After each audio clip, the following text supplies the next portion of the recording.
All right. Okay. Uh, I'm.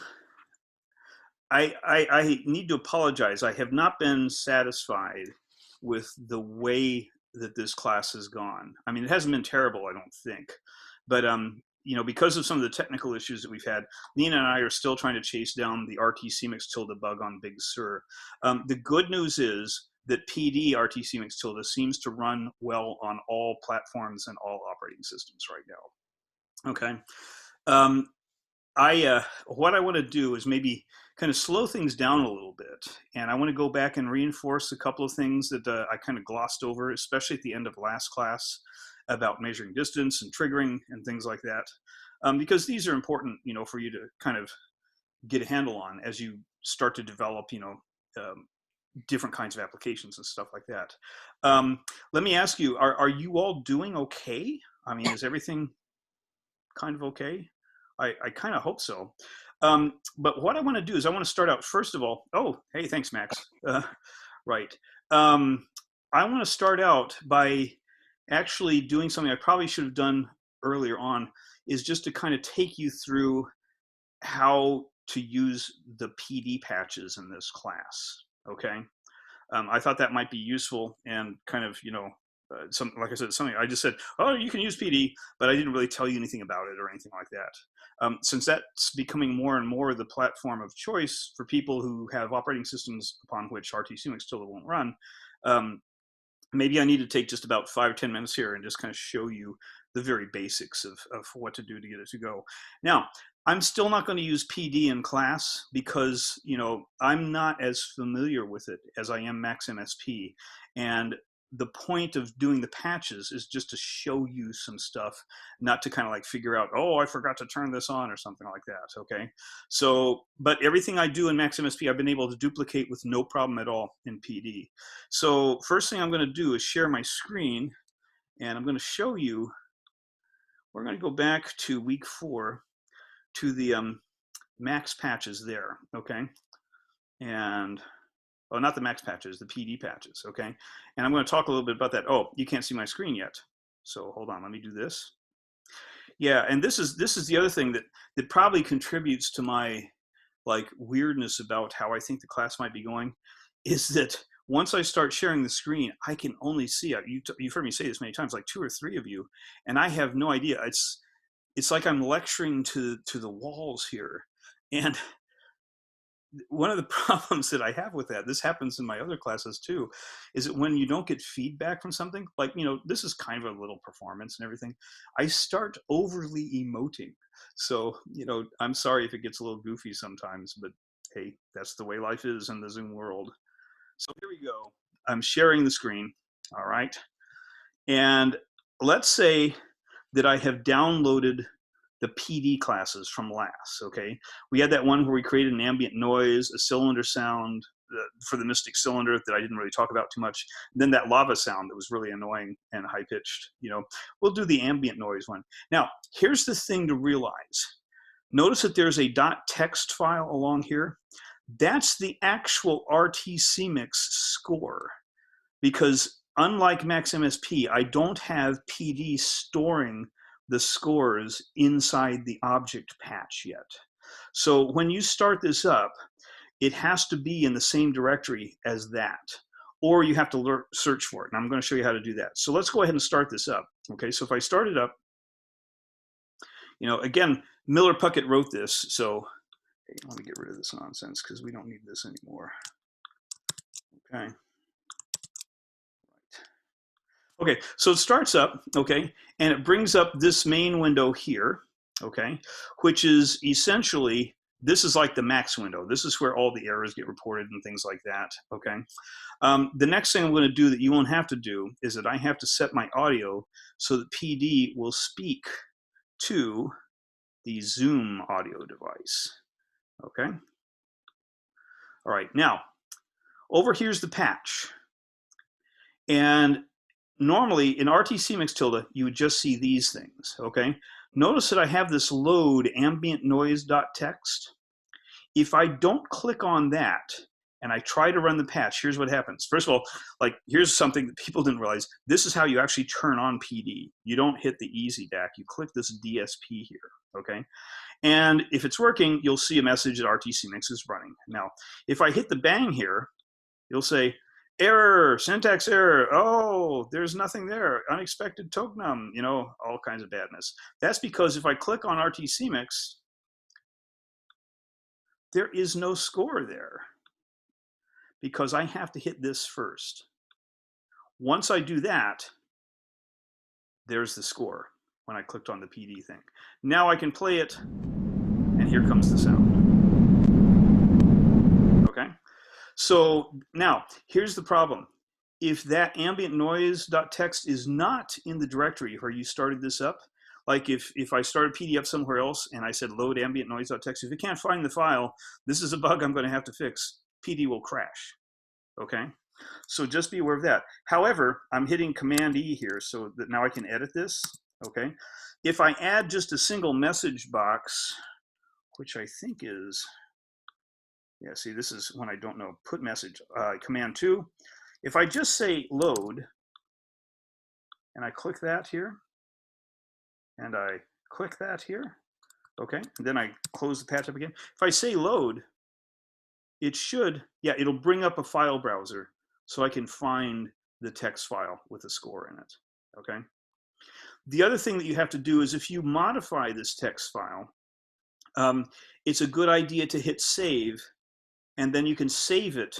You can save it under a different name if you want, or you can save it in place of the same file that you've got, you know, and overwrite it or something like that.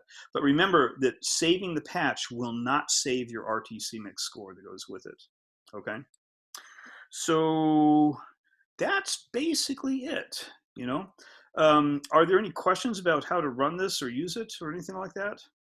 It should be pretty straightforward. Like I said, I'll have all the RTC Mix patches, you know, converted from Max to PD for you to download at the when every class gets up on the web.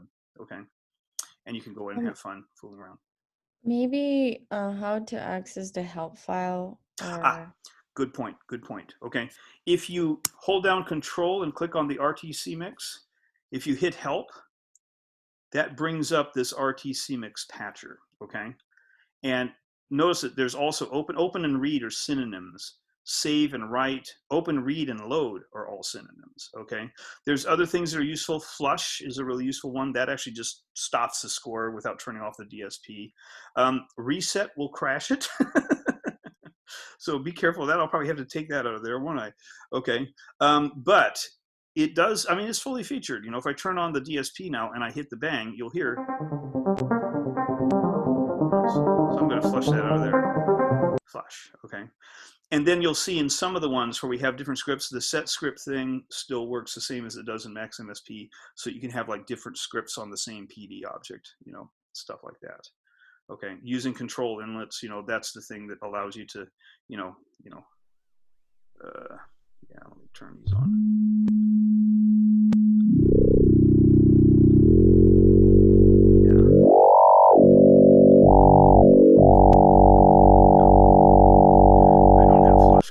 Stop it.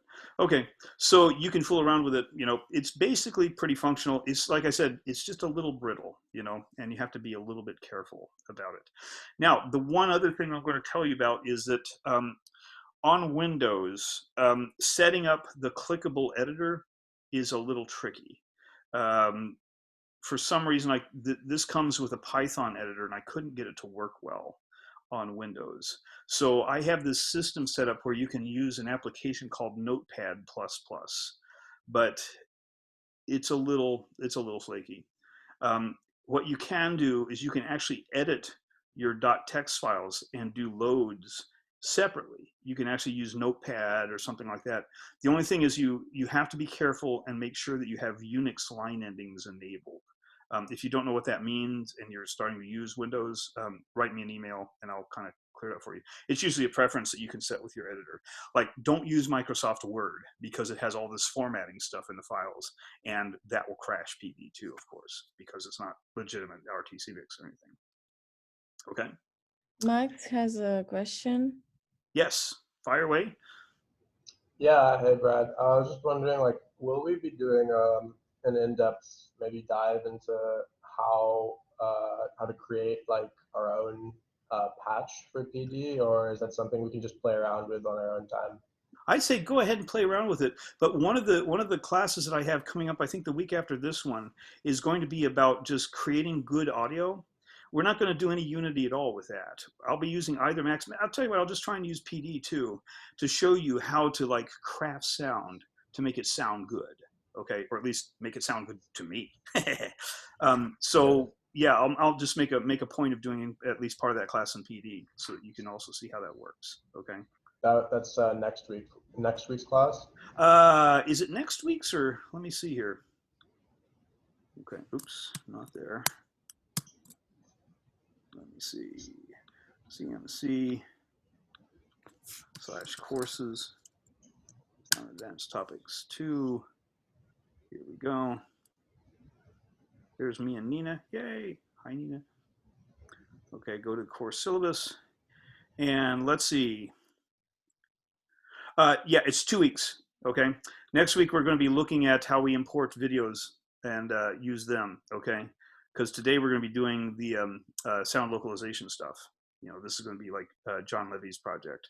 Okay. So it's going to be on the 24th, just before spring break, which is coming up before you know it. That whole class will be devoted to just doing sound. Okay. Sounds good.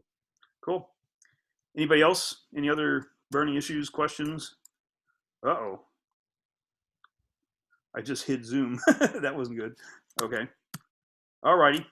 Okay. Let me tell you what. Let me quit PD now.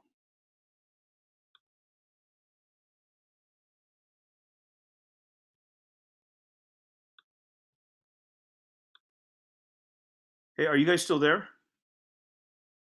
Yes. Okay. Good. Sorry. I I thought I had inadvertently closed my Zoom session because all of a sudden, like I didn't see it because I hid it somehow. And anyhow, uh, such is life. Like I said. Oh, and the other thing I'm going to do is I'm gonna maybe try to take things a little slower this time, and kind of I felt like I had to get through all this stuff, and at the end of the class, I just had too much planned, I think, to show next time. Hey, if we have to go over it in the next week, hey, this is a music class. It'll be fun. So we'll kind of take it that way.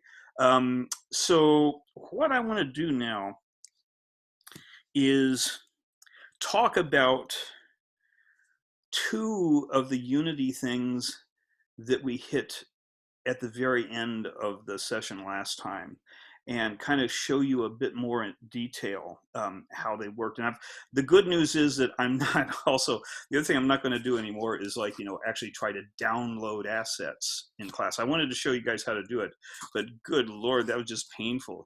5 minutes later, I'm going, oh, what jokes can I tell now? I mean, tweet, tweet. So these are all kind of pre-made today. I'll be adding a few stuff to it, but let's take a look at, first of all, and I'm doing something kind of clever with this. I'm creating different scenes, okay? Trigger, my Unity and trigger and distance Unity project. So let me bring that up here and get to, let's see. I gotta find it now. Oh, shoot. Yeah. Oh, Zoom. There we go. Okay. It's way back here. Okay. Yeah, Unity trigger distance. Right. So we're going to start this up. And basically, the two things I want to go over is we talked, about, how to create the terrain, how to, use the particle system and stuff like that. But there's two things that are kind of important for being able to do interactive stuff. One is this idea of setting up an object to trigger something happening, and then the other one is to measure distance. And in fact, the distance measure we're going to use today, okay, for doing the localization stuff. All right. So this is what is also truly annoying about Zoom. You guys don't see it. I think you see it on the videos, but it covers over part of my screen. Okay, there, we're cool now. All right. Well, not completely cool. Let me bring this down, bring this up. Yeah, now I can see everything. Okay. All right. Now, in this, when you create, every time we've created a Unity project in the past, okay, we have created this thing that's set up and it's called sample scene. Okay. When you do a bunch of stuff, you can actually go up here and say save as and call it something else. Okay. Or you can also create a new scene from scratch. Okay. Now, the thing to be aware of is that these assets are actually in play across all of your scenes for a particular project. So if you add a script in one scene, then you go to another screen and you modify that script, those modifications will also be in place in the original scene. What you need to do if you need to have two different versions of something is you can copy the script over. We're going to be doing that later today too. And then you can have two separate scripts, one for each screen. But I've created two scenes here, okay? One is the trigger scene and one is the distance scene. I'm going to go to my trigger scene, and it's basically, I decided no terrain or anything like that. We're just going to do the basic stuff, okay? And I have some very simple objects on this, all right? First thing I want to do is talk a bit more about this observer object. Now, that's this weird looking capsule thing here. All right, and that's the thing that I have applied the observer moves script to, because that's the thing that I'm going to be shoving around this plane here. Okay, and you set the speed and you set the rotation speed and all that. Okay, now this is the thing that you also have to add the rigid body to, or if you've created an empty object, which I like to do for my observers, I don't necessarily like to have like a capsule body or something. You have to have those in place for it to be able to interact with other objects in the Unity scene, okay? And generally you want to use gravity to keep these guys like kind of like floating. And the other thing you can do, I didn't have to do it on this, well, I guess I did have to do it, is freezing that rotation. Because once you add this rigid body, you're adding physics to it. And it will interact with objects. If it bumps into an object and the bump is such that it's going to careen you off in a different direction, that will careen. And you'll start doing that thing where you flop around and the sky is going crazy. And if you've got on VR goggles, you're going to take them off really fast, okay? So I like to just freeze the XYZ. That does not freeze me from actually moving in the XYZ direction. It only freezes the object from responding in those directions, okay? So I created this observer object. And the other thing I did was I made the main camera be a child of that object. Well, what does that mean? Well, basically, I'm putting the object here on this plane at position x equals 0, y equals 1, so it's up a little bit, and z is minus 10. So if we look at this from up above, okay,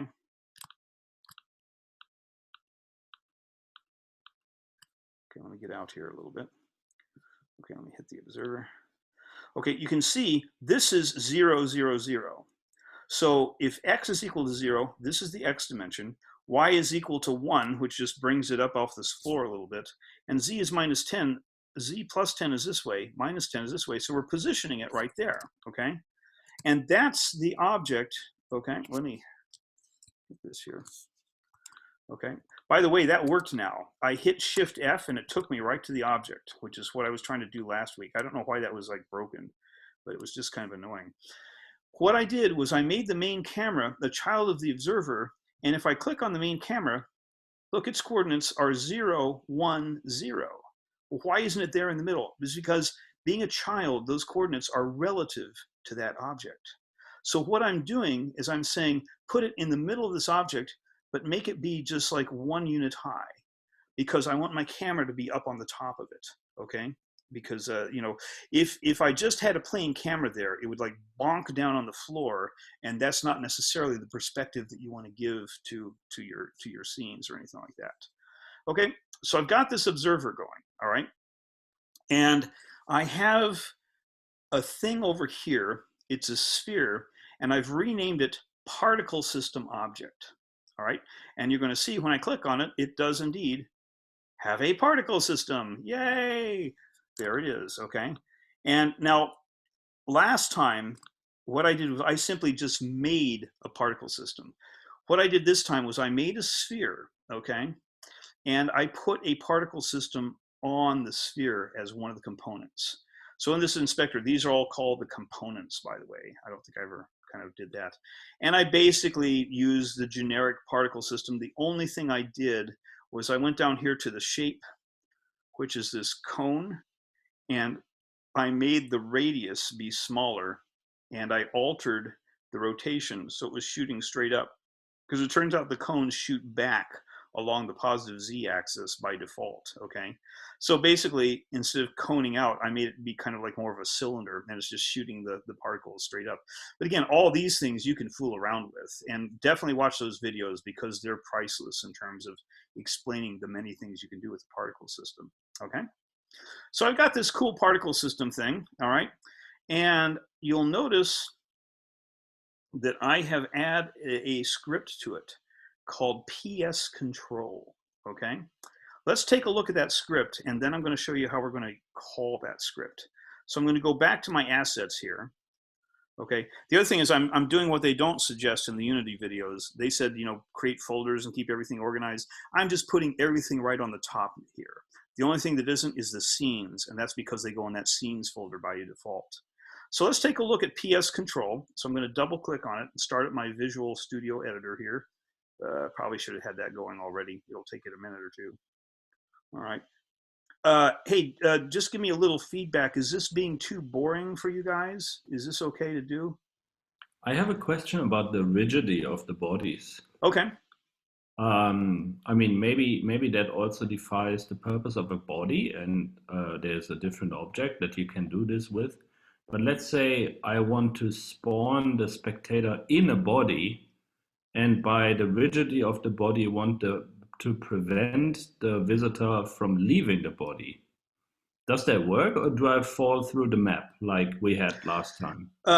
No, it can work, and that's because when you create these colliders, like this observer, I made it be a capsule object when I created it, okay? And it created this thing called the capsule collider, okay? That's the thing that determines the interaction between it and other objects. And essentially, if you don't hit is trigger, it will repel an object, okay? So essentially by default, it has the behavior that you want, all right? If you want to be able to go through that object, then you have to click this, okay? And in fact, we're going to use that when we set up our trigger, okay? So yeah, it's again, and there's a lot to the physics in this system that I don't know.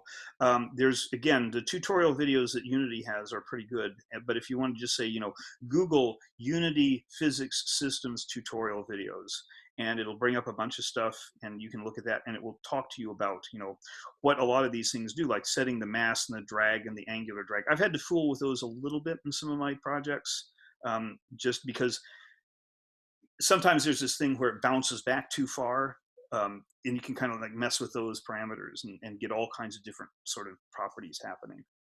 Okay.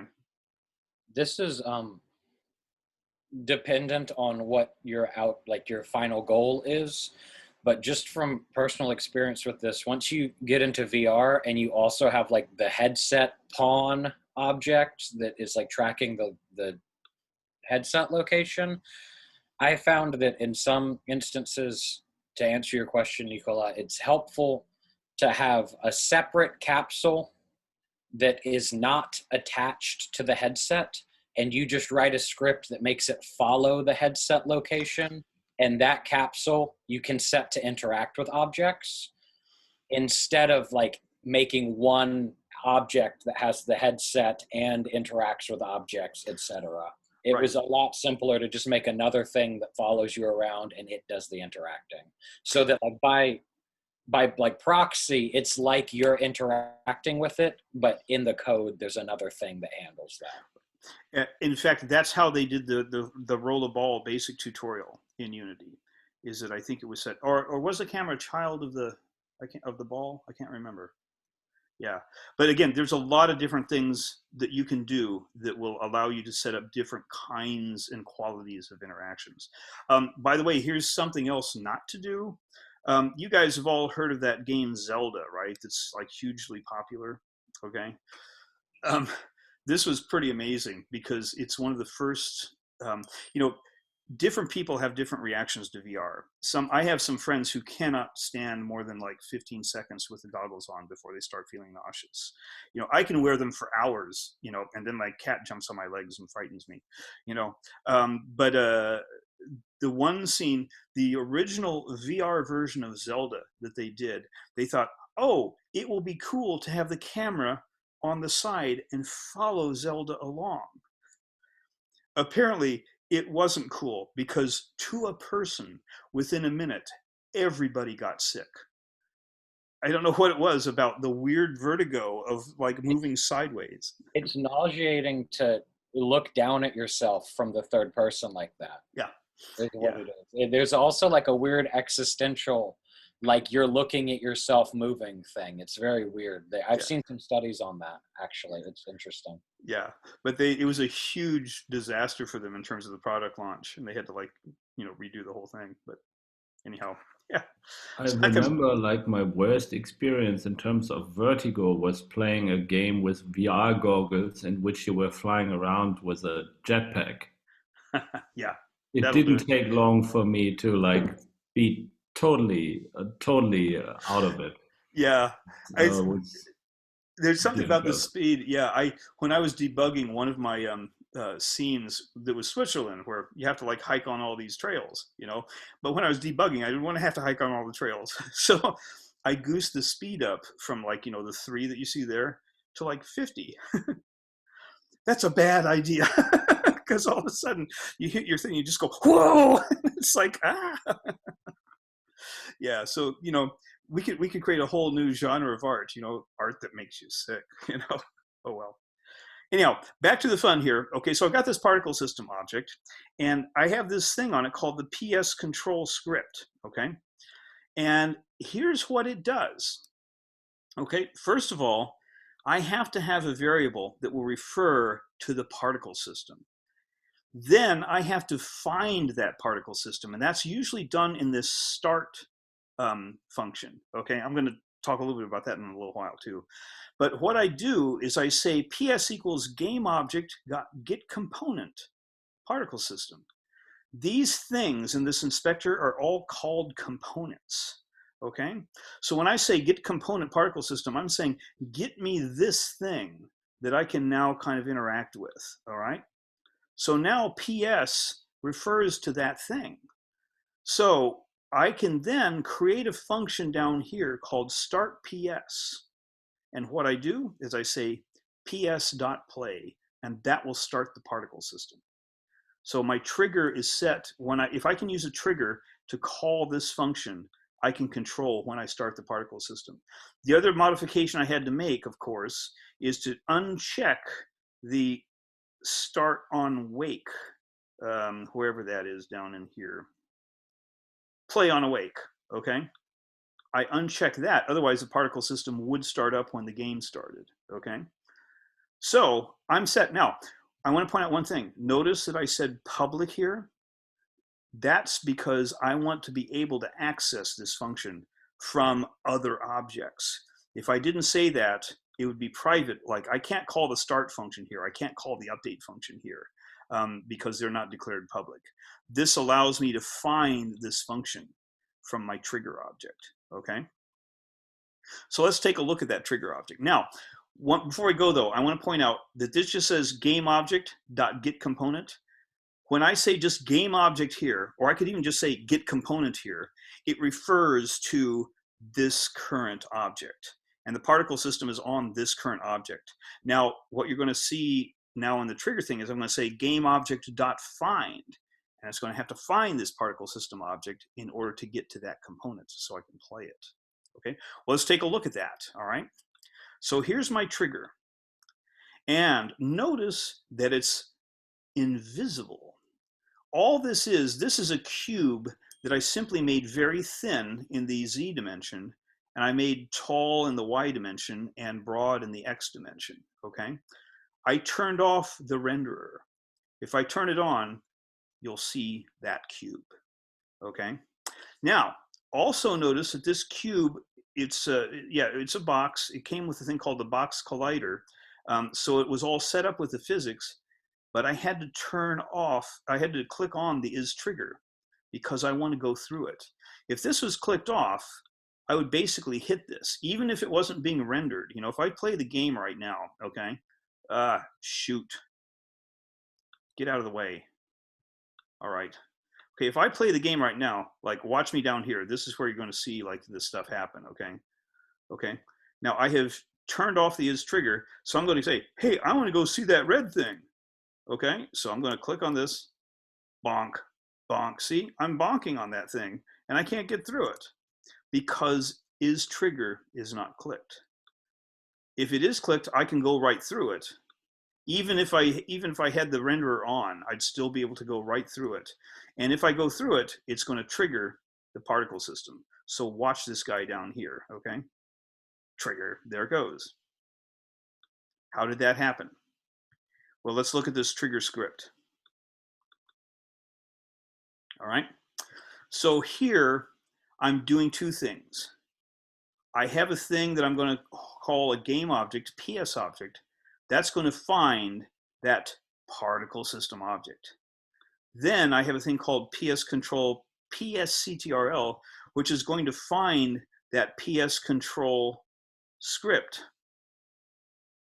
there on that object. Okay, so let's see how that happens. Well, in the start function, I say PS object equals game object.find, and I just give it the name of the object I want, which is particle system object. All right. Then I say from that PS object, give me the component PS control, and I store that here. So now I have a pointer not just to the object, but to that set of functions, which means that when I go to the onTriggerInter function, which is a built-in thing that will happen when I hit this wall, and if it's set as a trigger, it will call this function. I say, call the start PS function, which we already set up, and it'll make that thing happen, okay? So this is how these guys all kind of communicate with each other, you know, through finding themselves. Now, you'll notice that in a lot of times, I don't have a separate game object and a separate PS control thing, because you can actually combine those two, and you can say game object.find particle system object dot get component PS control. So I can glom those two together in one simple statement, and life is good, okay? So that's how that works, all right? Now, I want to point out something else about what's happening here. All of these components that you see here, basically, they're just code. They're C# code. So that when we create a script, we're actually creating a component.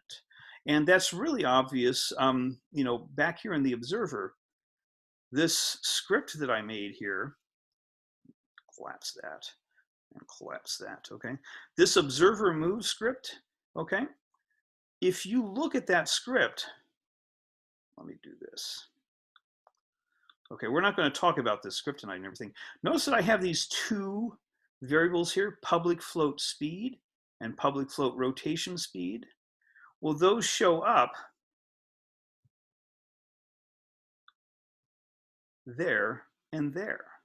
So all of these things that you can fill in here basically are variables that you can set inside these codes. So that's again, you know, you can design very, very sophisticated sort of component interfaces here with a lot of parameters if you want to. I tend not to because I'm lazy, but anyhow, okay. Yes, I have a question. Fire away. In the trigger script code, I think you declared there was like an instance variable, the PS control. Yeah. Yes. Yeah. So the type of that object is PS control. Yes. The type is that like everywhere?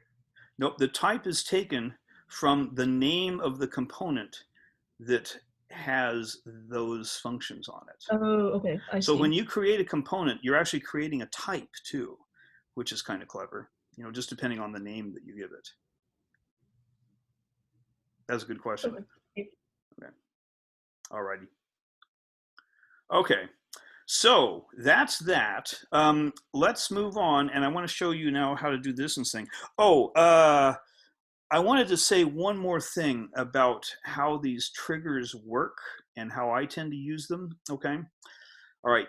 When you do this on trigger inner, like when you go through that cube that's been flattened to be a wall, okay, and I call ps control.startup ps, okay, on this ps control script, that starts ps.play. Now, if I had some sound to happen here, I could say rtcmix.send score, okay, and then some sound, you know, I could actually start sound that way, okay. A lot of times what you're going to see me do here is this. And you also see me do this in the start object of a number of things, where I'll simply say max bang 0.1. No. Okay. Now, notice that these are all redded out. That's because I have not imported RTCMix into this, because this doesn't have any red here or anything like this. What does this do? Well, rather, if I have a process that I've set up where the max bangs are kind of like traveling around and re-triggering things over and over again, that process won't start until I give it a max bang. So this is one way of starting up a repetitive process, you know, and then later on in my code where I have that on filter read function where it services the max bangs, once I send it a bang, it'll start. So this is the way I start a lot of things. Now, why do I say 0.1? I don't really know. I thought, well, let's give it a little time to think about stuff before it runs. And that's just 1/10 of a second. But realistically, you could just say max bang 0 and it'll start right away. But that's a little bit, that's just being like ridiculous on my part. Okay. So anyhow, just wanted to point that out because you'll see me do that kind of thing quite a bit. Okay. All right. Let's go to our other scene. And then we're going to turn to the fun we'll have with John Levy's stuff. Okay. So let's look at the distance scene. Scene's been modified. No, I don't want to save it. Okay, now, so instead of our sphere here with our object, this scene now has a different set of objects. It has a tall cylinder over here, okay? And I put that at position x equals 10, y equals 0, z equals 10. And then I made it be kind of a small thing where I put it, instead of being 1 dimension diameter, I made it be half a dimension, 0.5, and it's 5 tall. Now, the thing about a cylinder is it actually it actually goes down below 2, but that doesn't really, I don't really care about that. If I wanted to see the whole cylinder, I would like raise that up by 10 like that, okay? Because, no. I would raise this up by 5 and it would be 10 tall because of the way Unity decides how it specifies its things, okay? All right. What I want to do in this scene is basically measure the distance between the cylinder and the observer, okay? And I'm going to do that from the perspective of the cylinder, okay? So let me look at the cylinder, and I have this script on it called distance script. So let's go back out to our assets and take a look at that, okay? Distance script. All right, this is actually pretty simple, okay? So all I need to do is find the observer game object because it knows where it is, and I'm going to use it to tell me what coordinates are you at, all right? So here's where I find it. I say gameObject.find observer. So it's going to find that guy, you know, no matter where it is. Life will be good, all right? Now, down here in update, we've never really used update before too much yet, okay? Update gets called once every rendering frame. Now that's much slower than the on filter read thing gets called because it's generating audio, but we don't want to do graphical stuff there, because it will just totally bog down the system, and it'll say, this is wrong, you know, you can't do this on this thread, or some nonsense like this. Since we just need to update where it is each time we draw a frame, we can do the updating here. And here's what you do, okay? There's this really useful type of thing in Unity called vector3. And what vector3 does is basically hold 3 different values. That's why it's called a vector3. And that's really useful for things like X, Y, and Z coordinates, all right? So there's a bunch of, now, the other thing I haven't really explained very well is how you can access the Unity documentation for these things. Like, how did I know that there was a function on vector3 that I could call that was named distance? Well, if I select vector3, and if I hit command single quote, it will actually take me to the Unity documentation for vector3. And it tells me all the things that vector3 can do, okay? And that's how you get the component of the Y component. You know, public methods are static. Look, static methods, distance, returns the distance between A and B. So I can click on this and it'll even give me a little example of how to do it, okay? So that's a really useful thing to be able to do. You know, the other thing that I really like about this is that you can actually say vector3 dot, what was that thing called? Oh, there it is, distance. And I can click on this and hit return, and then I can start filling in. It tells me you give it an A vector and a B vector, and it returns the distance between them. Well, isn't that nice of it? Because that's what I want to do. So the A vector I'm giving it is just basic transform dot position. Now, since there's nothing in front of this, this refers to the current object. So this is going to give me the position of that cylinder, because this script is a component on that cylinder. So that's going to tell me that it's at, you know, where's my cylinder? It's going to tell me that it's currently at 10, 0, 10. That's going to be the contents of that vector3. But if I want to get the distance to something, I have to give it the second vector. Now I've found the observer, but what I do is I get the observer's transform dot position, and it'll return whatever the observer is, 0, 1, -5, I think. And then vector3 dot distance will calculate the distance, and then I'm going to store it in this floating point variable here. And then the last thing I'm going to do is print it out. So it'll say distance equals, in quotes, it'll just print that directly. And then if I want to add any variables to it, then I say plus distance. Notice that I left a little space there, so it wouldn't be jammed up against the equal sign, all right? So now I can run this. I'm going to switch to console mode, because this is where I'm going to see all the stuff that gets printed out by things like debug.log, okay? So here I go. All right, now immediately you're going to start seeing, once it starts playing, look, it gives me the distance right there. And if I move this over towards my thing, look, the distance is going down, the distance is going down, the distance is going down. Oh my gosh, I went right by it. Oh, oh, oh, oh, oh. All right, so I'm actually in the cylinder right now. Why is the distance still 1.25? That's because it's measuring the distance to the middle of the cylinder, which is, or no, the middle of the cylinder is actually down on the ground, and I've got my sort of like capsule thing up off the ground a little bit. So it's measuring it from the capsule's center down to the center of the cylinder, which turns out to be 1.25 units away. Again, that's esoteric stuff. Sometimes it becomes important, but like I can, you know, move way back far away, you know, and if I'm not careful, I can even fall off the edge and watch. It's going to still calculate my distance. There I go. And look, I'm 50, 60, 70, 80. Oh my gosh, I'm dying. Oh, stop. Okay. All right.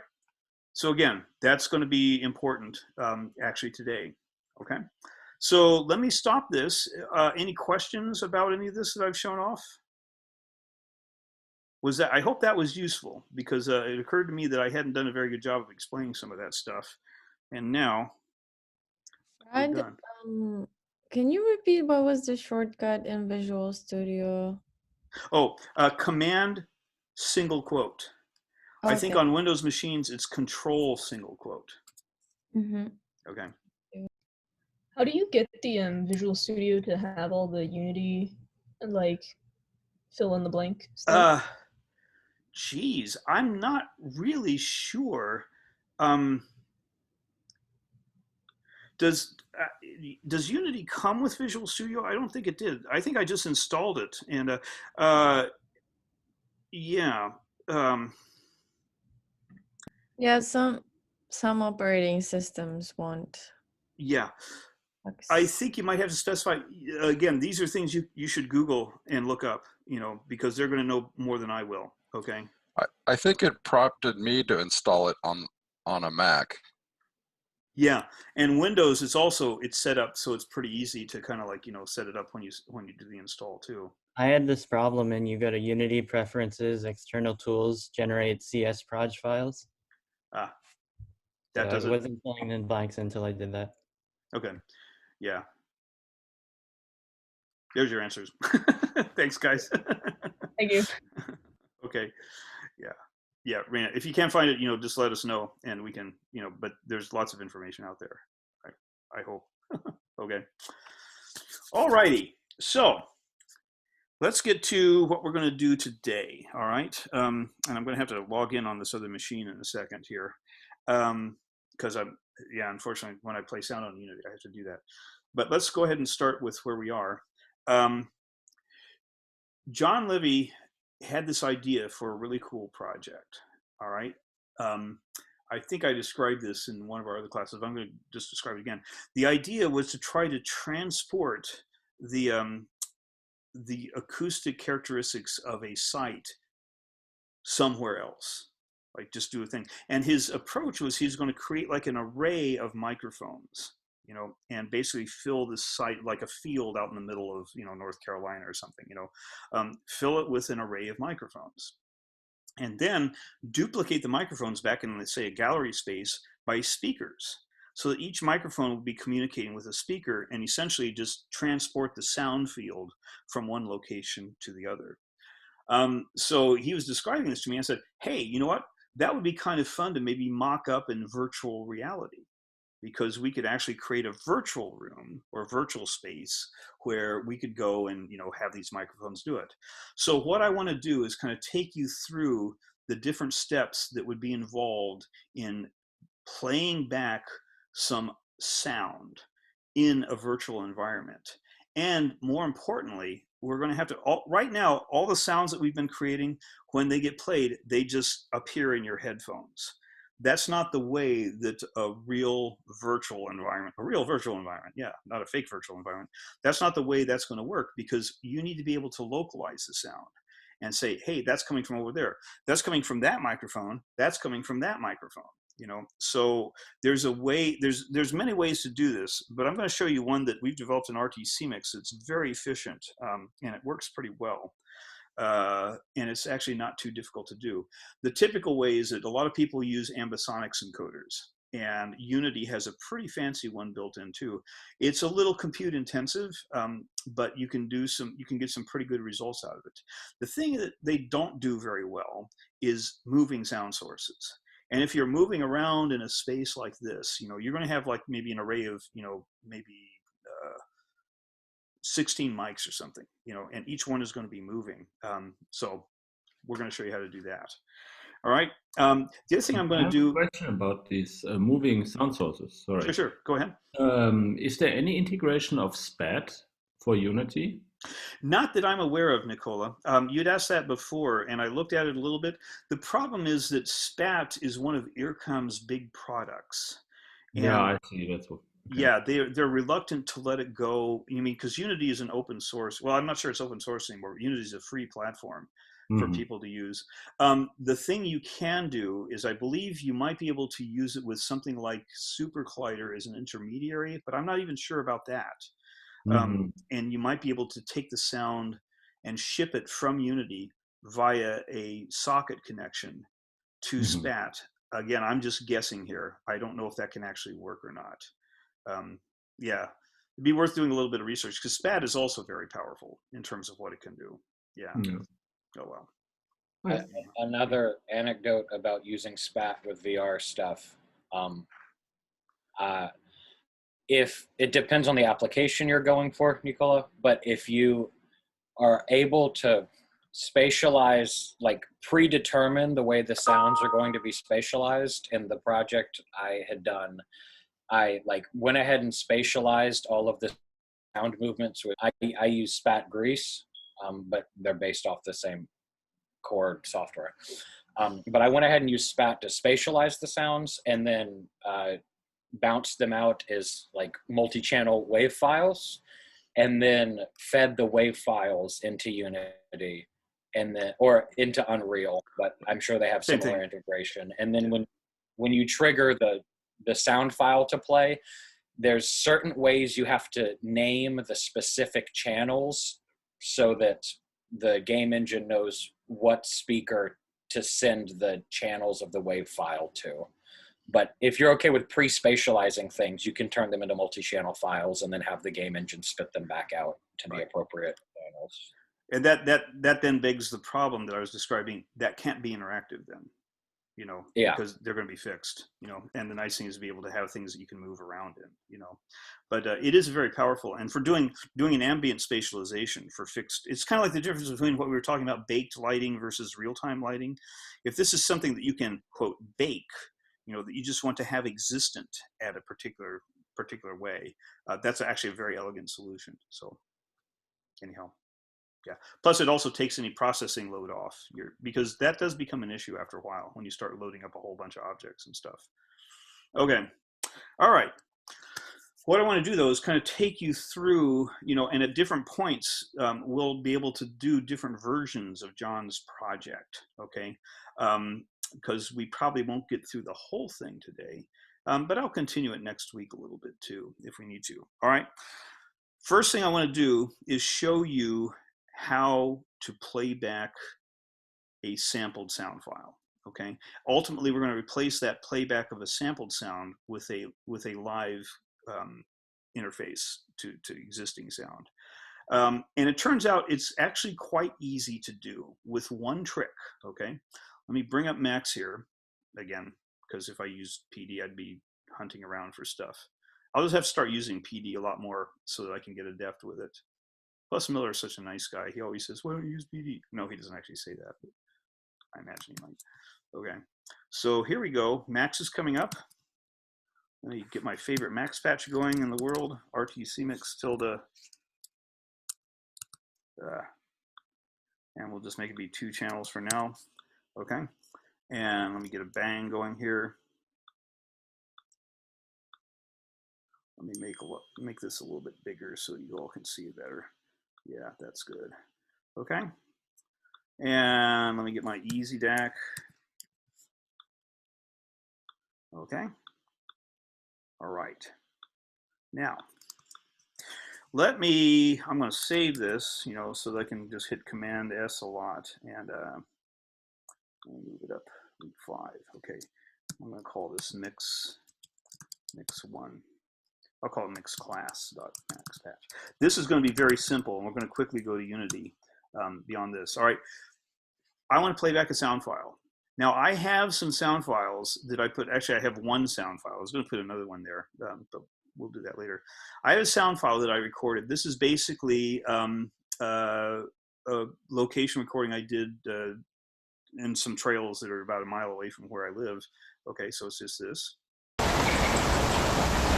Can you guys hear that?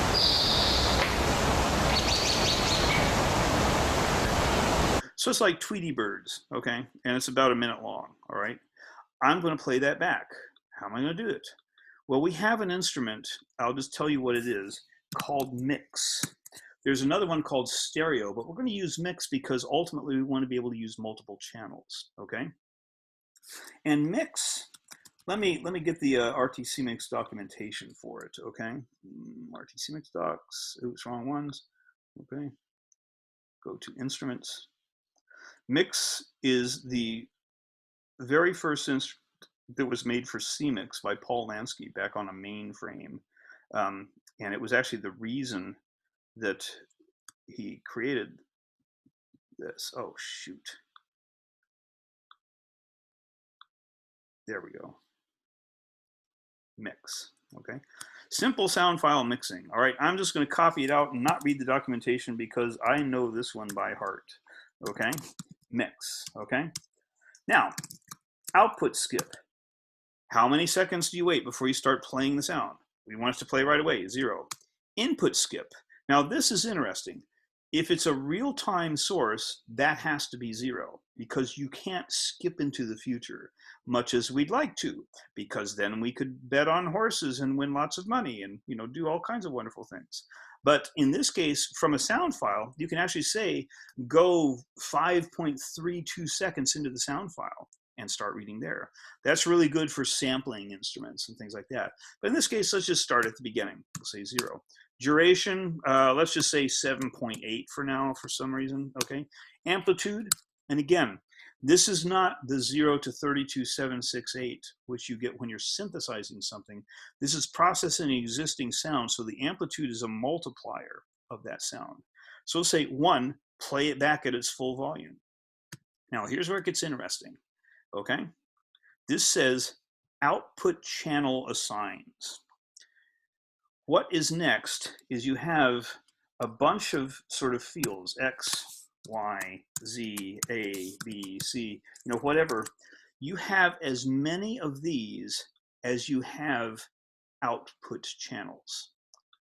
Now we only have 2 output channels on this because the RTCMix tilde object I created only has 2. So that means I have 2 assigns here. Well, what do I mean by assigns? Well, you can put in 0 or 1 because our input sound file also only has 2 channels. 0 is the left channel, 1 is the right. If it was a multi-channel file, we could do 0, 1, 2, 3, 4, however many input channels we have. So we could take input channel 3 and play it back on output channel 0. This would basically play it back unchanged. Channel 0 would go to output channel 0. Channel 1 would go to output channel 1. Okay, so let's do it. Let's just play that. Well, what are we playing? Well, you've already seen this. We've seen this RT input audio when we were chaining audio together, okay? And that's what we're going to use if we had real-time input. But if we don't have real-time input, we have to put the name of the sound file in there. This is where it gets a little tricky, all right? If I just copy this out and put it in, it's going to crash and burn because it doesn't know where to find that sound file in our file system. Here's how you do it. You can take this and drag it over into a terminal, and it gives you the full path for that sound file. I'm going to copy that out, and I'm going to put it in here. All right. That shows you where that sound file is located. Run that by me again. Does it have to be in the quotations? Yes. Yes. Now, this is okay though, because this is like tricky in MaximSP, but Unity has a special function that allows me to get that path so I don't have to do this. And that's really good because if I created this sort of project and I wanted to give it to somebody else to run, chances are their name isn't going to be Brad, and chances are they're not going to have a subfolder called Papes and a subfolder there called Class 2021. We're going to have to be able to dynamically find out where that sound file is located, and Unity, like I said, has a very elegant way of doing that. But for now, to do it in MaxMSP, I have to do that, and there you go. Okay, now suppose we're only going to do one microphone at first, so I don't want to play back both channels. I want to just play channel 0 into output channel 0. If I don't want to play back a channel, I put -1 there. So output channel 1 isn't going to get anything coming into it. So now if I play this, it's all in one channel. Is that true for you guys? Are you getting stereo? We didn't hear anything, I think. Oh my God, you haven't heard any of this stuff? Oh, I forgot to do this. Sorry. I got kicked out for a few minutes and I had to restart my computer. Oh, no problem, no problem. Hey guys, sorry about that. Okay, let me go We back. got the Whitby Institute file, just not the Max stuff. The Max stuff, yeah, that's because I forgot to set the Max thing to be Zoom audio device. Oh, shoot. Get out of the way. Okay. Now, let me go back and do that so you'll actually hear the Max MSP version of it, okay? Now you should be able to hear it, right? All right, so if I only want to play back the channel 0 into output channel 0, I put a -1 there, and now you only hear it in one side. Is that true? Now if I want to play back output channel 1 into input channel 1 to output channel 1, I'll -1 that one, and now I'll only hear the right channel. So that allows me to select which channel I play back. I can actually take input channel 1, which is the right channel, and play it back on the left channel if I want. So this is actually a pretty powerful tool for kind of like determining how you're going to play your sound files. Okay. This is like a hearing test at the doctor's office. Raise your hand if you hear this sound. Yeah, I should actually. I was asking that. Are you guys hearing that? Oh well, such is life. Okay, let me quit Max now, and let's start building up our Unity project. Okay.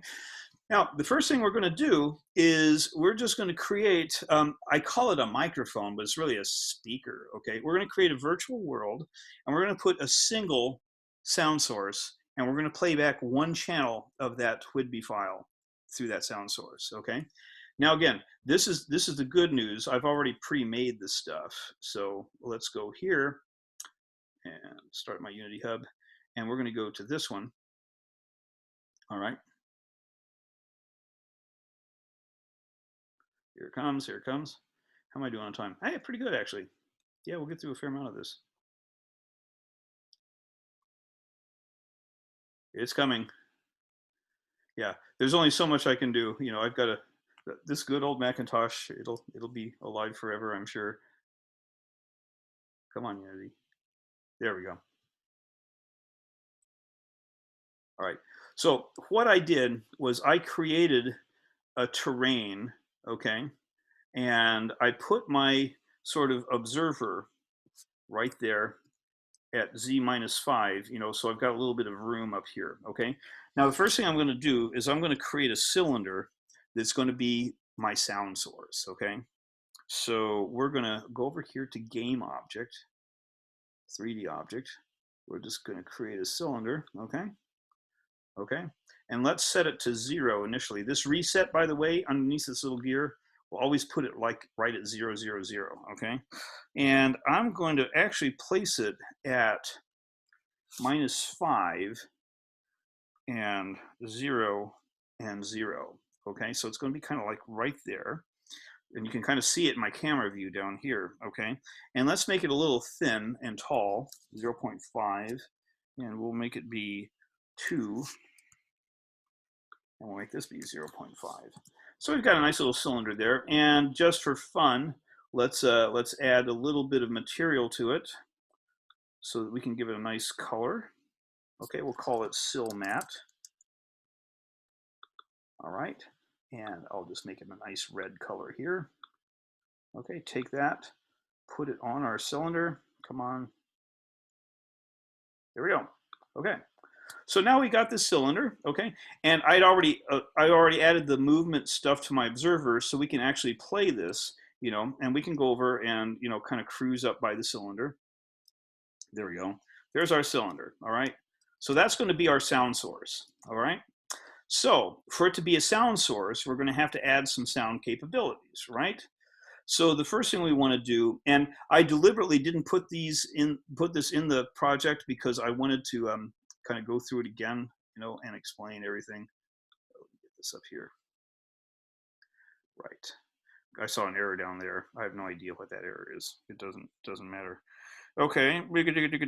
Now, so let me go out and add the RTC mix stuff that we need to add. Okay. So I'm taking this and I'm putting it in here. All right. So there's my package. I import it. Once I do that, I get an error down here that says that the code is not safe and we need to allow it to be unsafe.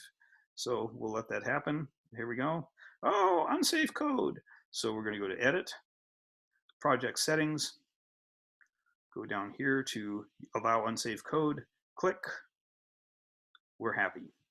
The only other thing we really need to do at this point is to go into the URT-CMix folder, into the prefabs, and move this RT-CMix main up here. And like I said, I like to put it at the top. I don't want it to be a child of directional light, just because I do. You can put it anywhere in that hierarchy. It doesn't really matter, okay? Okay, so we're pretty much set. The only other thing I need to do is to add that sound file to this, because Unity can only access stuff that you put into its assets. Okay, so I can't just have the sound file somewhere else on my file system, which is good because when you create your finished applications, it bundles all that stuff up so that you don't have to like say, oh, by the way, you need the sound file too. So let's go out here and let's go to our week 5 SF source. There's our sound file. All I do is simply drag it into these guys. And there it goes. So I can actually even like play it from here if I want to. You can do all kinds of things with it. All right. So now I'm pretty much set. Okay. Now I just need to add a script to the to this object. I'm going to rename this cylinder and I'm going to call it mic 1. Okay.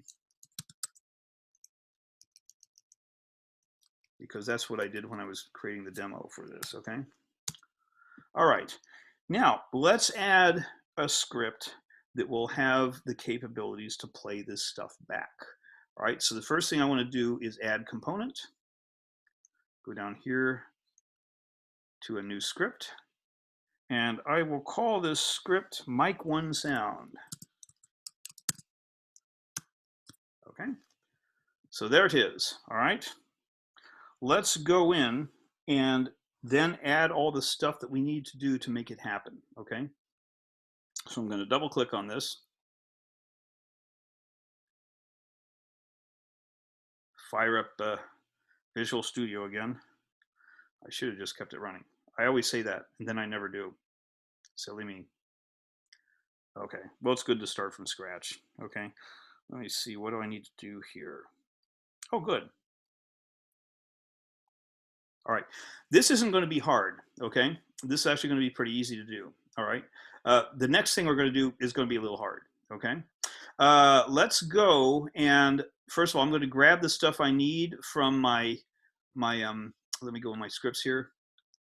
This beep.cs, I'll double click on that. Now, when I bring this up in my editor, I'm not actually using that anywhere. I just have it, you know, here so I can grab stuff, and I'm going to grab this nonsense first of all. Now, add that to my mic1 sound. Okay, and that pretty much sets me up. Okay, obj number 0 is my first one. There's where it finds, this is the variable. This is the variable that will find the RT-CMix main stuff I need. And we've already talked about this. Now, this is now finding the RT-CMix main game object and getting the component that has all the RT-CMix functionality on it. All right. Now you hopefully will understand how that works. The only other thing I want to point out is that notice I'm using this awake function and not start. For the life of me, I'm not sure exactly which one is actually best. Awake actually happens before start. And I've seen both sides of the coin. People say, oh, you should use awake for finding your game objects. No, you should use start for finding the game object. I think it depends on how much you do with the game object once you find it. Like if you're looking at, you know, where it's going to be instantiated and stuff, you want to do that here. Since I'm just finding it and just getting a reference to the component, I do it in awake. Maybe I shouldn't do that. Oh well. Anyhow. All right. So when I start, the first thing I'm going to do is initialize RT-CMix, right? Yeah. So there we go.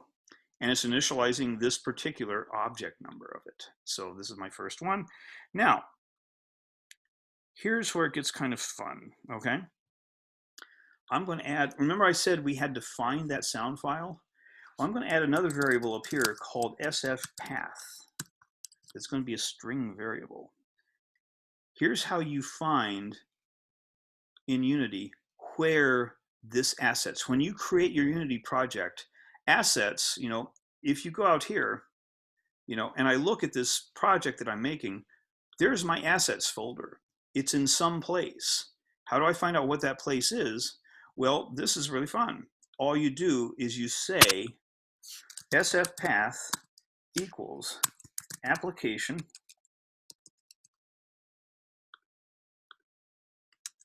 dot data path. And that will give me all that gunk that I had to copy into MaxMSP when I dragged it over into that terminal window that said /user/Brad and everything like that. So that gets me to the assets. Now I'm going to have to add the Whidbey Island Institute.wave sound onto it. Okay, so essentially I'm going to create this thing, RT input, and then I'm going to say the SF path plus Whidbey Island Institute .wave, okay, right? How do I do that? Well, I'm going to do it in the context of an rtcmix.send score, okay? rtcmix.send score, send score, okay? And this is where it gets a little tricky because you get kind of double coded out here after a while, okay? What I'm going to send it is RT input, and then I have to put the stuff that I'm doing in quotes.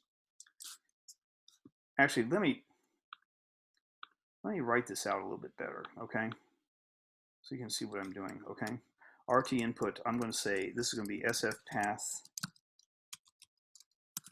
/ Whidbey Island Institute .wave. Just pretend like that's correct, okay? Okay.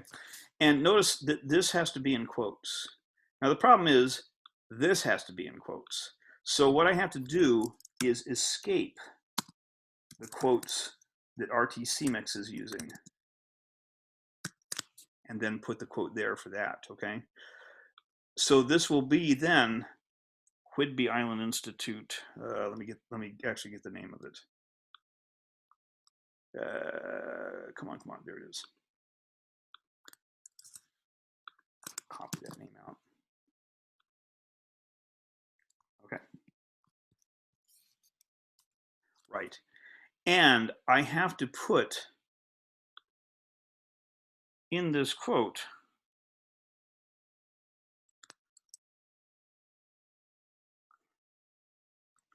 this is weird, okay?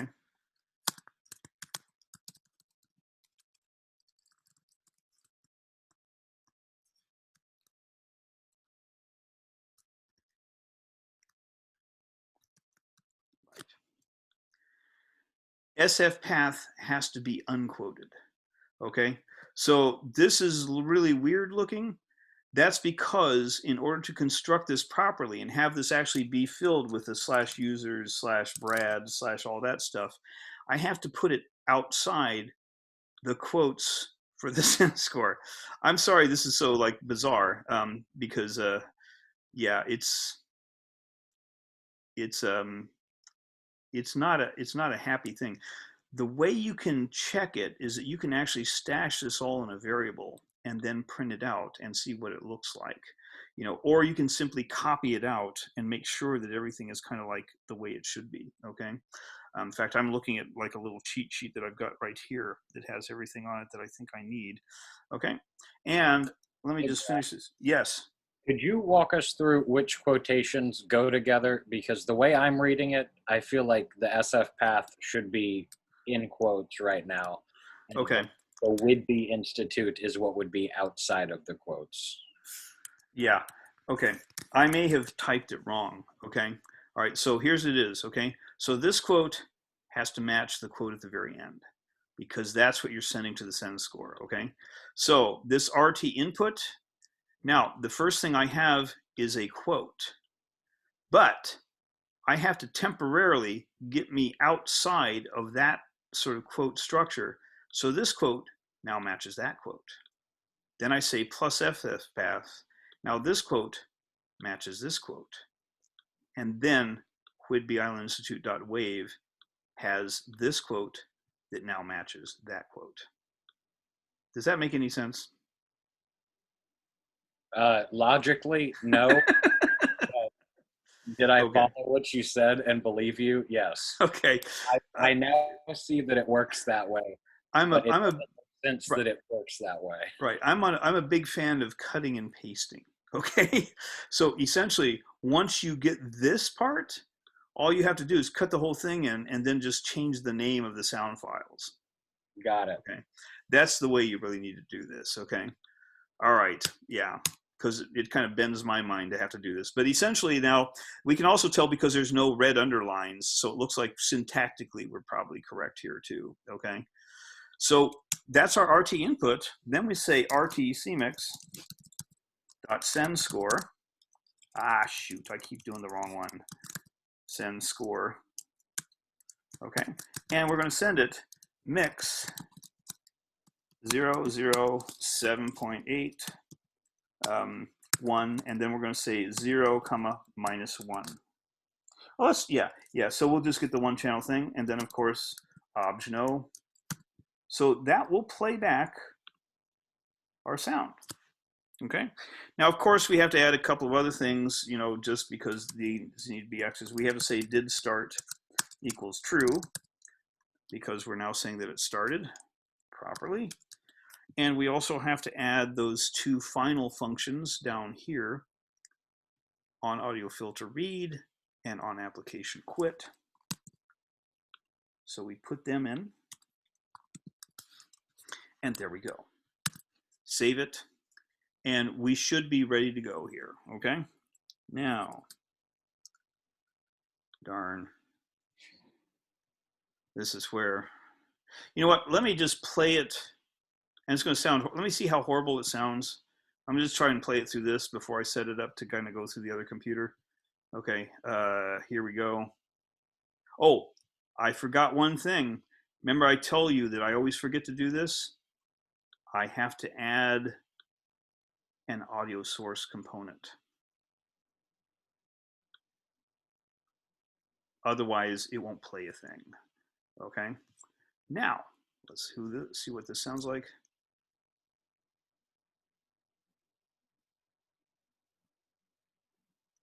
Doesn't sound like a thing, does it? Nope. No, it doesn't. Maybe I did it wrong. Well, here's where I'm going to cheat. Okay. I'm going to go to here.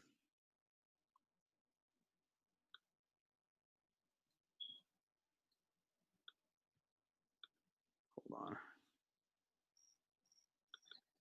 All right. Somebody's calling me. What? Oh. Sorry, that said code red. It's from my old town telling me that they're going to have like a storm or something. Okay. All right. Let's copy this. Boy, things are going so well. Let's paste this.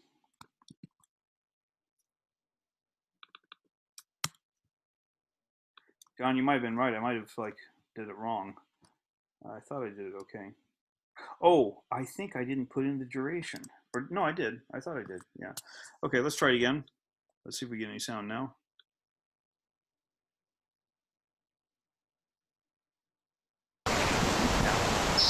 Oh, but you guys aren't hearing that, are you? No, we heard that. Just in the left ear. Only for the left side. You actually heard it? Yes. It arrived late for me. That means that I can do it without using the other computer. Oh, that's wonderful. And it wasn't going or anything like that. Geez, what did I do differently tonight? I mean, let me play that again. Okay, but this is working? It was only left channel. That's okay. That's how it's supposed to be. Oh, I'm overjoyed. I mean, how the hell did I get that to happen? You know, because usually it does that thing where it goes like that, you know. Hey guys, hang on a half second because I want to just check. I'll check it at the end. Let's not look our gift horse in the mouth here. We're going to keep on going then. Okay, so basically that's working. Okay, and here's why I was only playing the left channel, because look at my mix. See, I have input channel 0 going to output channel 0, but input channel 1 is going to -1. So that's only the left channel, all right? If we wanted to hear it in full stereo, I would do this, hit this save, and now we should hear it in full stereo. Okay, here we go.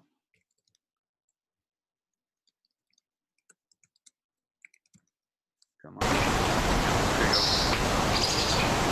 Okay. But we only want to deal with one channel, okay? Because we're going to deal with the other channel in a different way. Now, here's where it's going to get a little tricky. As tricky as that RT input thing was, this is going to be much trickier. Now, here's the problem. Here we are in our scene as this observer. There's the sound cylinder. Right now, we're just hearing the sound in the left ear. What we want to do is hear the sound as if it were emanating from that cylinder. Okay, so we're going to add a sound. The sound script that we made is on the cylinder. So that was the first decision, you know, because it's going to be producing the sound. Okay, the next thing we have to do is localize the sound. All right, and like I said, there's many different approaches to doing this. You can use the Unity approach and everything like this, but I'm going to show you this RT-CMix localize instrument, okay? And I want to explain, first of all, how it works, okay? So I'm going to bring up a little, we're going to take a little graphical tour here, all right? And this won't take too long, all right? Let's create a new image. All right. Let's say that we have a sound source up here, okay? And let's say that we have a sound receiver down here, all right? Now, the source is putting out sound. How do we, as a sound receiver, decode what that sound is, okay? Well, we have on our receiver, we have, let's see, yeah, that's good. This is us. We have like our ears, okay? Okay, this is me. See, I'm a happy Brad, okay? All right, here's what happens.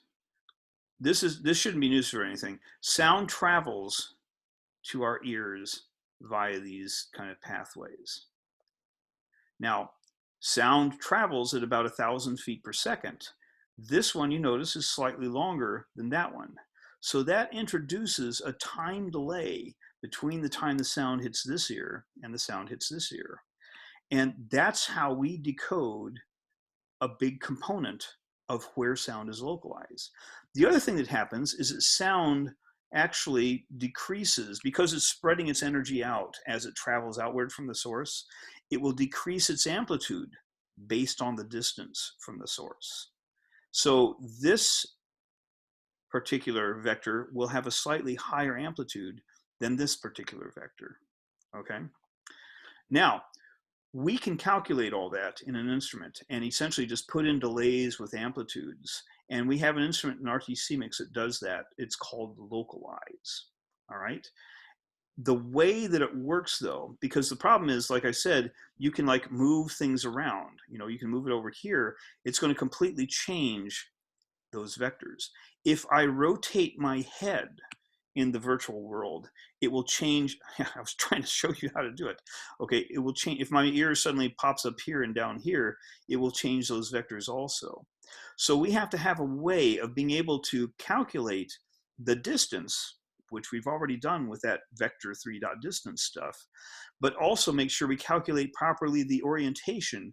And the way to do that is to make sure that we're using a coordinate system that maintains these guys relative to this guy. Now, if we try to track our observer and figure out what coordinate it's on based on where our sort of cylinder sound thing is located, that's really, really tricky to do. We're going to do a little bit of a subterfuge. We're going to like change the coordinate system and make this always be at the center of the universe. And then we'll just simply calculate. We're going to figure out where this is relative to that center. And then we can calculate the delays to the ears no matter what their orientation is or anything like that. Now, if you don't understand a lot of that, that's okay, because you just need to know how to use it. But if you think about it, it's actually kind of clever. I think so, at least. The other thing, there's another thing. Oh yeah, the other thing is that typically you would imagine, well, since this guy is receiving these things and he's the one that has the differences, we'll put the delays on this. No, we're going to do something else. We're going to flip that because it's easier to encode the delays in the source that's sending it than it is to try. Suppose we have a whole bunch of sound sources here, you know, all of a sudden this guy is going to have to go through and like kind of decode where all of these are located and figure out what all those delays are going to be from each one of those to the ears. Instead, we're going to say, each one of you guys, you're making sound, you figure out what the delays should be to get to the ear. It doesn't matter as long as the delay is consistent, okay? So let's go and see how that works, all right? Now, at this point, I'm not going to type it in because it's just getting kind of annoying. Let's see, yeah, this is what I want to do. Get all that, hold on. Go down here, get all this for now. Yeah, okay. So let me go out here and we're going to go to our sound script again. And we're going to take this and replace it with this. All right, good. All right, now I've added a few things, okay? There's one thing I've added that isn't there yet, okay? And I want to explain what it is, and then we're going to put it in place, okay? Still have SF path and all this. Well, what does this get my transform? Well, remember I said that what we're going to do is we're going to sort of figure out where we are relative to the observer. Get my transform is the thing that does that. It's a particular script that we add, okay, and this will be on the website. I'm going to bring in get my transform. Hold on.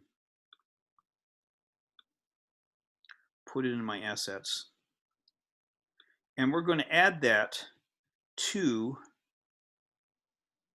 okay, we're going to add it to our main camera. Because the main camera is basically, oh, come on.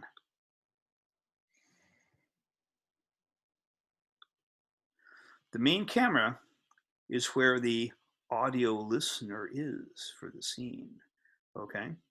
That's the thing that actually has the ears. That's the thing that actually has the left and the right channels that's going to be putting it out into the world, okay? So when I call get my transform from the main camera, it's saying, hey, tell me where I am relative to you.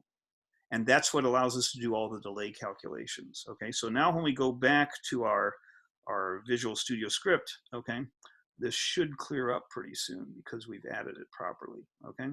Let's save this, okay? Hopefully will.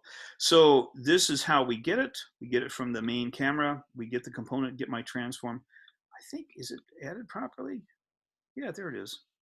Okay, I guess it's just going to take a while. I hope it works. Yeah, there it is. Okay, cleared up.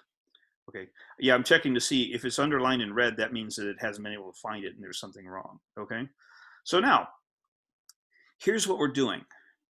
We're going to take mix and we're going to use that. This is actually what the RTC mix script looks like before we kind of squirrelize it. Okay, we're going to take mix, which takes its input from its standard input, sends it out on AUG01. Localize is going to listen on AUG01 and then put it out in the world.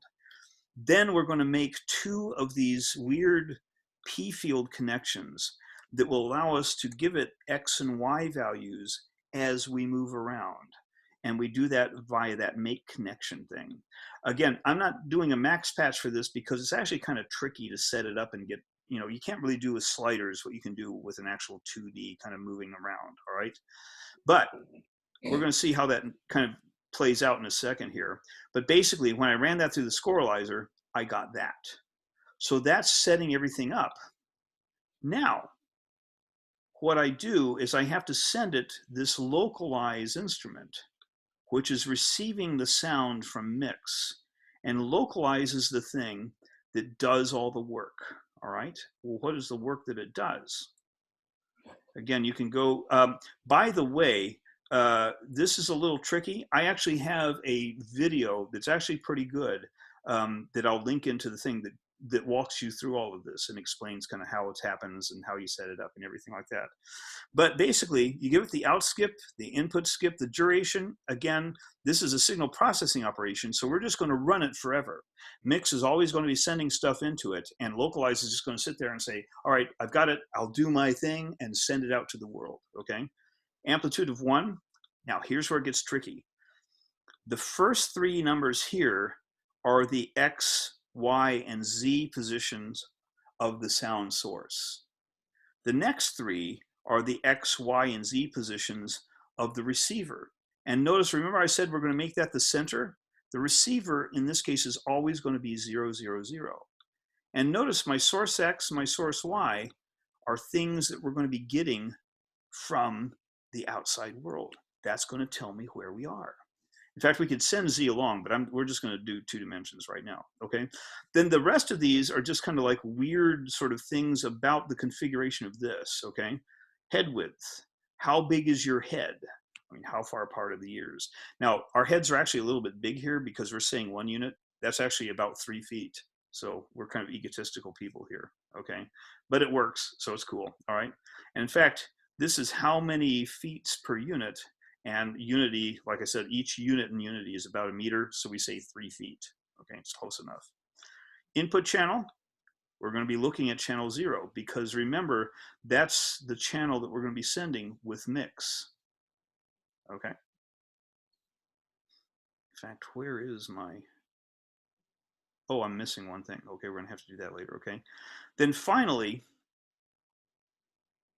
this head filter, this is either a 0 or 1. It turns it on.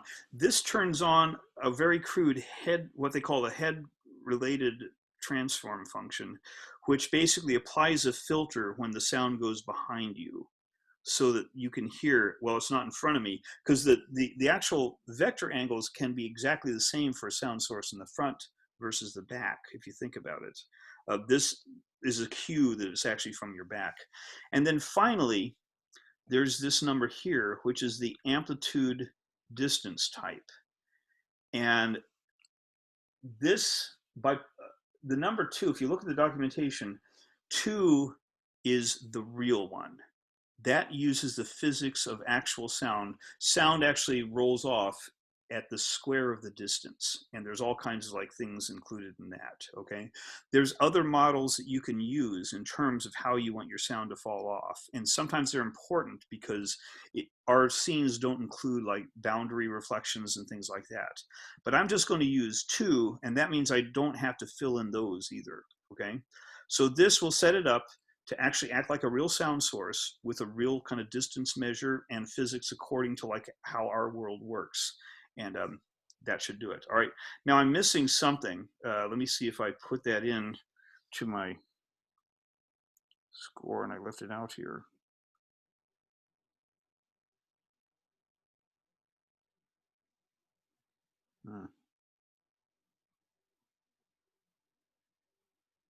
Okay, hold on. Yeah. You know, what I'm missing is the RT input and the mix command, okay? Let me go and grab those from somewhere else then, okay? Week 5, safety, mic localize, okay, assets. Sorry guys, how are we doing on time? We're actually doing okay, what do you know, okay? All right, mic 1 sound. Let me just bring this up here.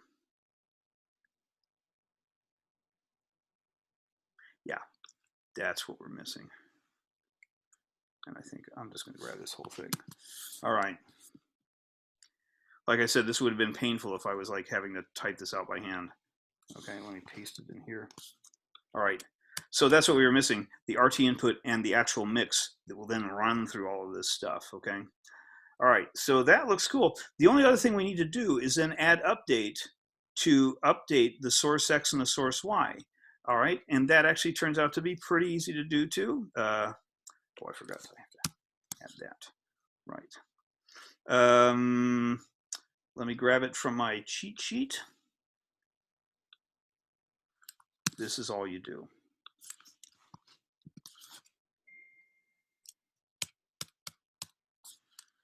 All right. So, vector 3, get my relative transform. Doing that get transform. That's going to say, here I am. This is where I am located relative to that observer. Okay. And, oh, my cat's coming down and meowing at me. Okay. Zane's, cut it out. All right. Then, since I have that transform, I just give it the X value. And now here's the only other weird thing, is that for the Y value of this localize, I actually give it the Z, because Unity, unlike most other applications, the XZ plane is the flat plane, not the XY plane. So I just use a Z coordinate there instead of the Y coordinate.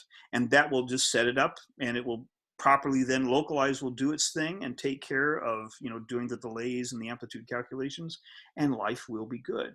So this should actually work now, okay? I believe it will. Let me just double check everything. All right, let's fire it up, and hopefully life will be good for us again here. Go back to Unity. Now, here we go.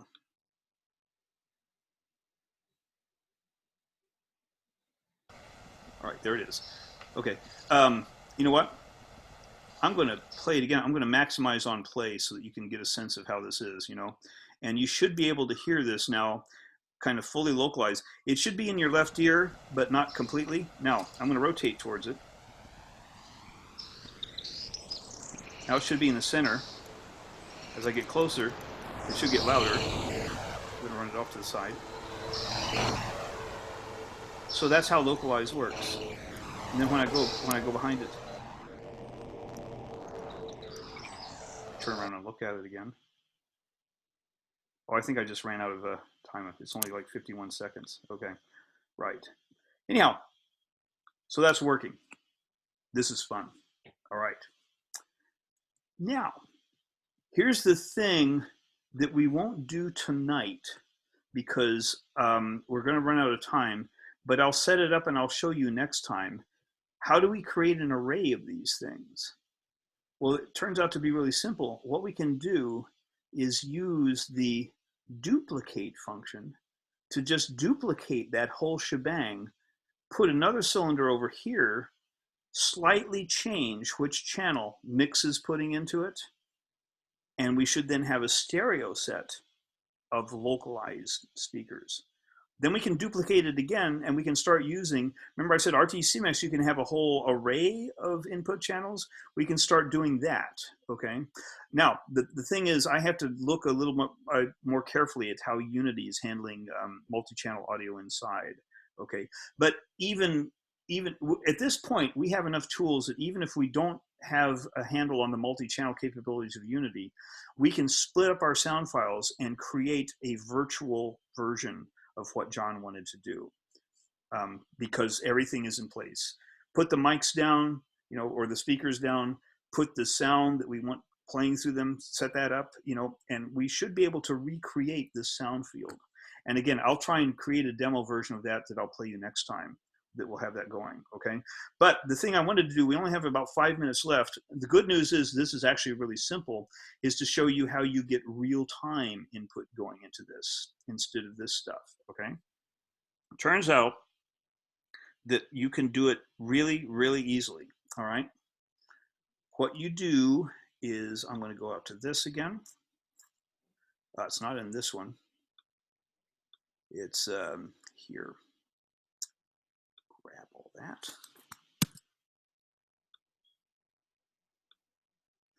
Instead of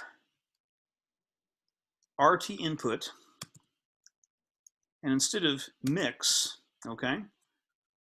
And let me just kind of comment this out because I want to keep it there for you guys to see later. Okay?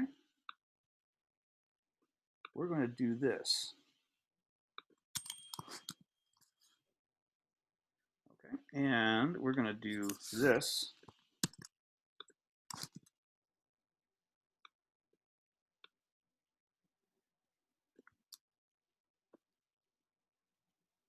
Okay. All right. What did we just do?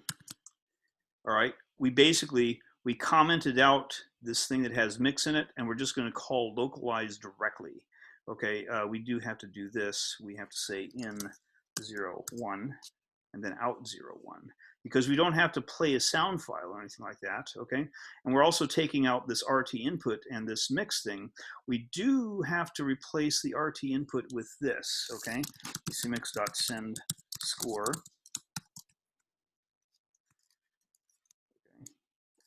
Okay. RT input,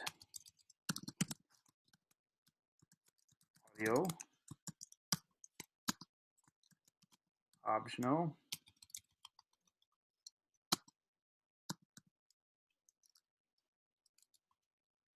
Sorry, this is why I shouldn't type things. Okay, there we go. Okay, so we're sending audio directly into localize. We're not using mix. Where is the audio coming from?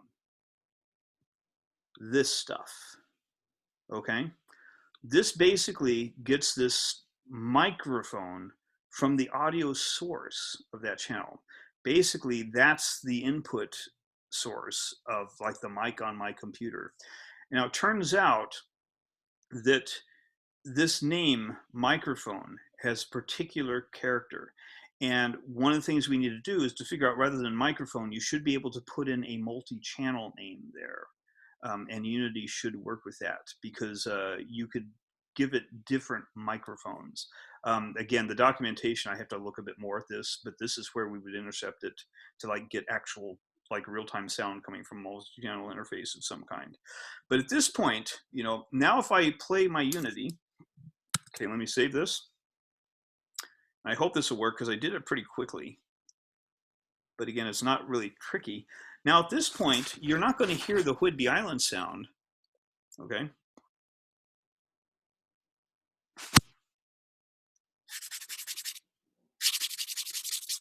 Okay, hold on. You know what? This may not work. I didn't try this with Zoom, and it might be just really bizarre. Okay, let me try this again, because